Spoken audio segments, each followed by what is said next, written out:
Hello, this is Natasha, and this is the third and final part of The Snow Queen by Hans Christian Andersen. If you've heard the first two parts, you will know that little Kay has been kidnapped by the beautiful Snow Queen. His best friend Gerda has gone on a journey to find him, but on the way she has been attacked by robbers. When we left her last, the robber queen was about to kill her with a dagger.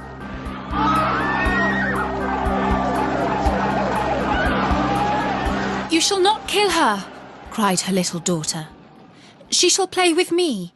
She shall give me her muff and her beautiful dress, and she shall sleep in my bed."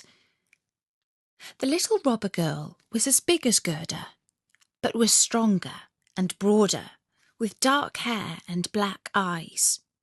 She threw her arms round Gerda and said, "They shall not kill you, so long as you are not naughty." "Aren't you a princess?" "No," said Gerda. And she told her all that had happened to her, and how dearly she loved little Kay.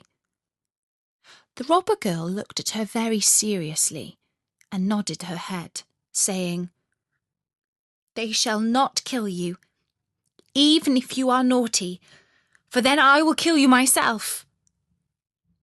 And she dried Gerda's eyes, and stuck both her hands in the beautiful warm muff. The little robber girl took Gerda to a corner of the robbers' camp where she slept. All round were more than 100 wood pigeons, which seemed to be asleep, but they moved a little when the two girls came up. There was also nearby a reindeer, which the robber girl teased by tickling it with her long, sharp knife. Gerda lay awake for some time. "Coo, coo," said the wood pigeons. "We have seen little Kay. A white bird carried his sledge. He was sitting in the Snow Queen's carriage which drove over the forest when our little ones were in the nest. She breathed on them, and all except we two died. Coo, coo." "What are you saying over there?" cried Gerda. "Where was the Snow Queen going to? Do you know at all?" "She was probably travelling to Lapland, where there is always ice and snow. Ask the reindeer." "There is capital ice and snow there," said the reindeer. "One can jump about there in the great sparkling valleys. There the Snow Queen has her summer palace, but her best palace is up the North Pole, on the island called Spitzbergen."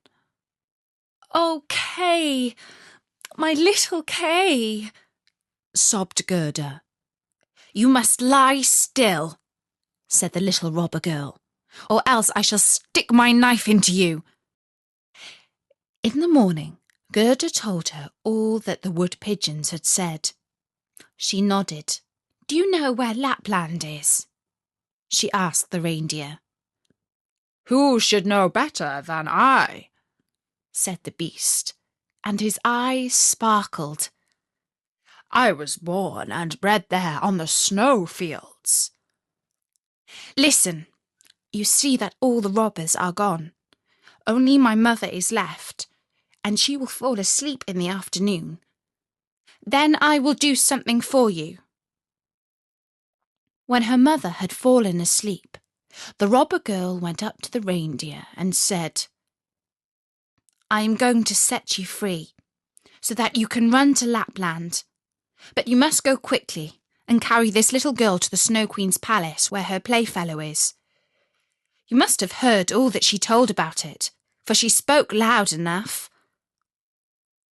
The reindeer sprang high for joy. The robber girl lifted Gerda up and had the foresight to tie her on firmly, and gave her her little pillow for a saddle. "You must have your fur boots," she said, "for it will be cold. But I shall keep your muff, for it is so cosy. But so that you may not freeze, here are my mother's great fur gloves. They will come up to your elbows. Creep into them. and Gerda cried for joy. "Don't make such faces," said the little robber girl. "You must look very happy. And here are 2 loaves and a sausage. Now you won't be hungry." They were tied to the reindeer. The little robber girl opened the door, made all the big dogs come away, cut through the halter with her sharp knife, and said to the reindeer, "Run now, but take great care of the little girl." And Gerda stretched out her hands with the large fur gloves towards the little robber girl and said, "Goodbye." Then the reindeer flew over the ground, through the great forest as fast as he could. The wolves howled, the ravens screamed, the sky seemed on fire. "Those are my dear old northern lights," said the reindeer. "See how they shine." And then he ran faster still, day and night. The loaves were eaten, and the sausage also, and then they came to Lapland. They stopped by a wretched little house. The roof almost touched the ground, and the door was so low that you had to creep in and out. There was no one inside the house except an old Lapland woman who was cooking fish over an oil lamp. The reindeer told Gerda's whole history, but first he told his own, for that seemed to him so much more important, and Gerda was so cold that she could not speak. "Ah, you poor creatures," said the Lapland woman. "You still have further to go. You must go over 100 miles into Finland, for there the Snow Queen lives, and every night she burns Bengal lights. I will write some words on a dried stockfish, for I have no paper, and you must give it to the Finland woman, for she can give you better advice than I can." And when Gerda was warmed and had had something to eat and drink, the Lapland woman wrote on a dried stockfish and begged Gerda to take care of it. She tied Gerda securely on the reindeer's back, and away they went again. The whole night was ablaze with northern lights.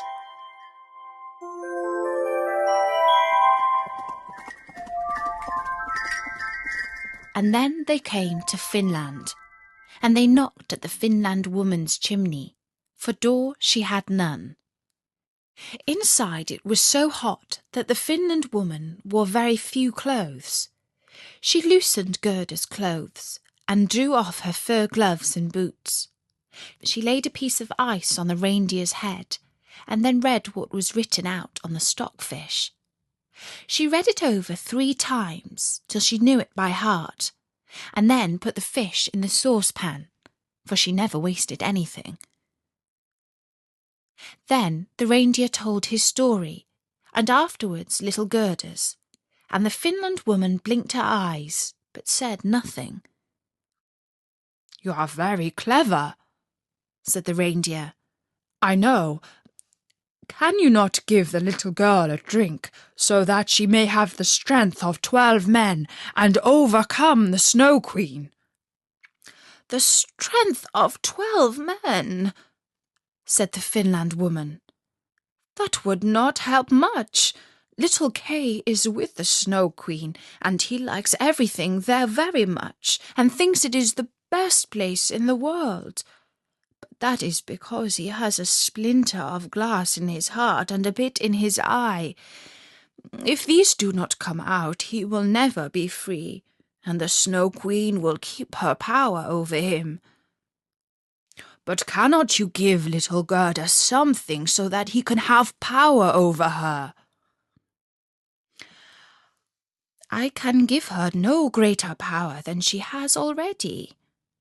Don't you see how great it is? Don't you see how men and beasts must help her when she wanders into the wide world with her bare feet?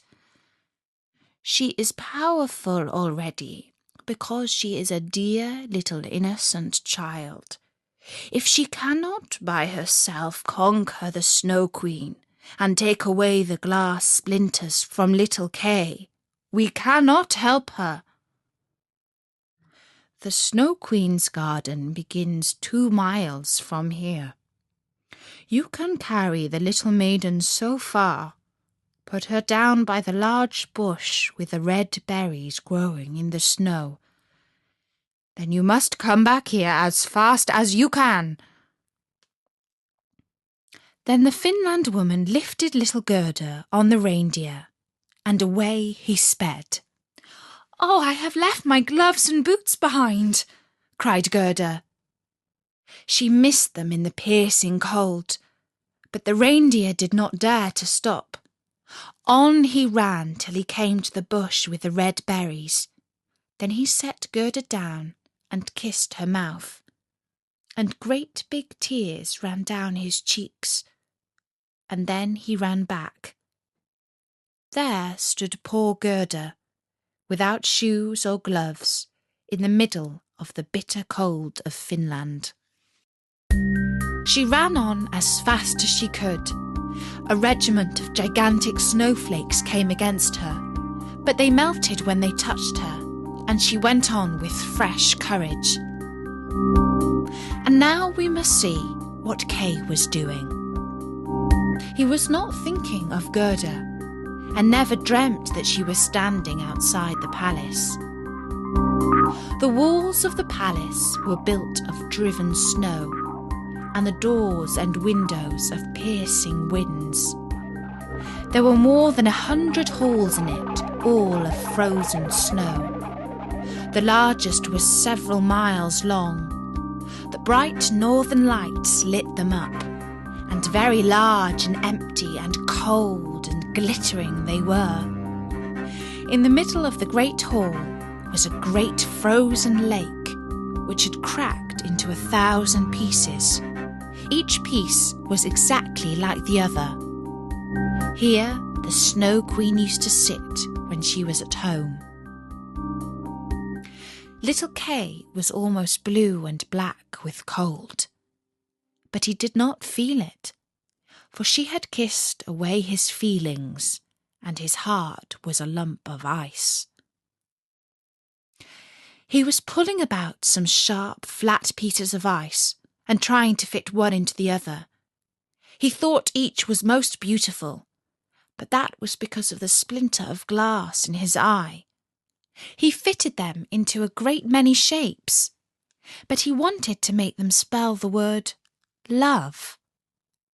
The Snow Queen had said, "If you can spell out that word, you shalt be your own master.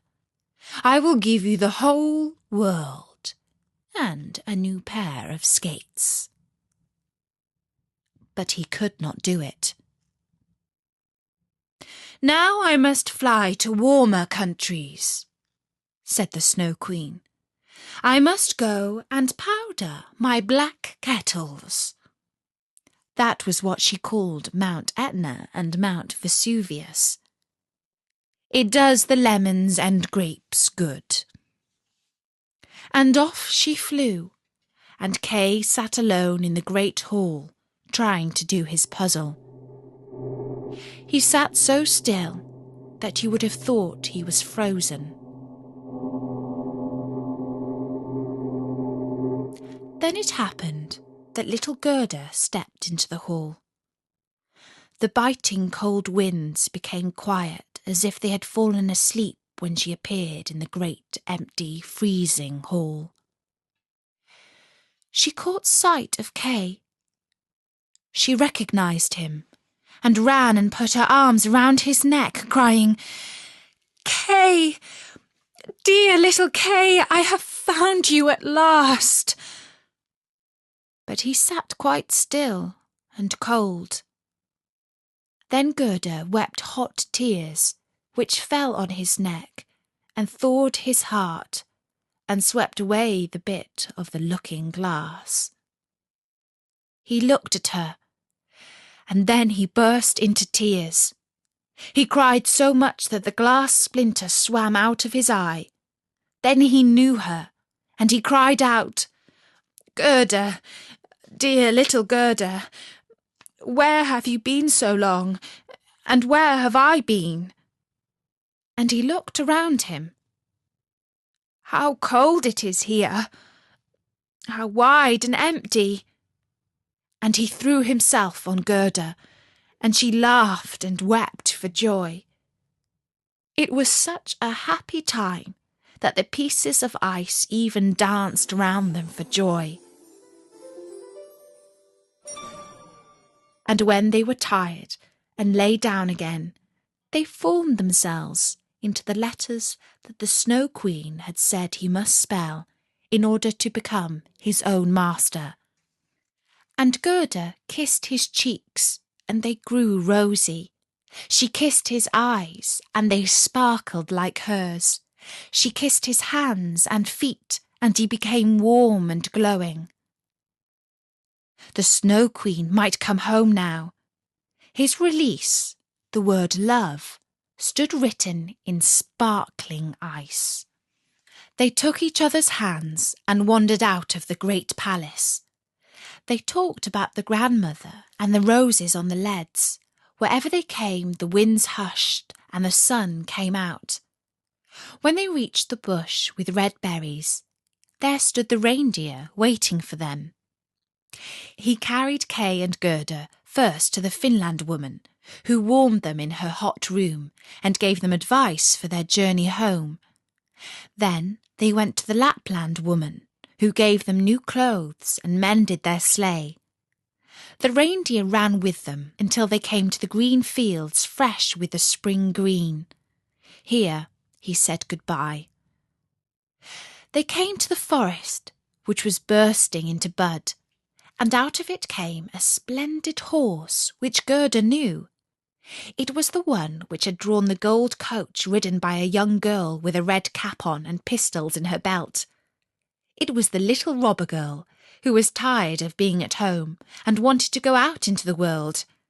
She and Gerda knew each other at once. "You are a nice fellow," she said to Kay. "I should like to know if you deserve to be run all over the world." But Gerda patted her cheeks and asked after the prince and princess. "They are travelling about," said the robber girl. "And the crow?" asked Gerda. "Oh, the crow is dead," answered the robber girl. "His tame sweetheart is a widow and hops about with a bit of black crape around her leg. She makes a great fuss, but that's all nonsense. But tell me what happened to you and how you caught him." And Kay and Gerda told her all. "Dear, dear," said the robber girl, shook both their hands and promised that if she came to their town, she would come and see them. Then she rode on. But Gerda and Kay went home hand in hand.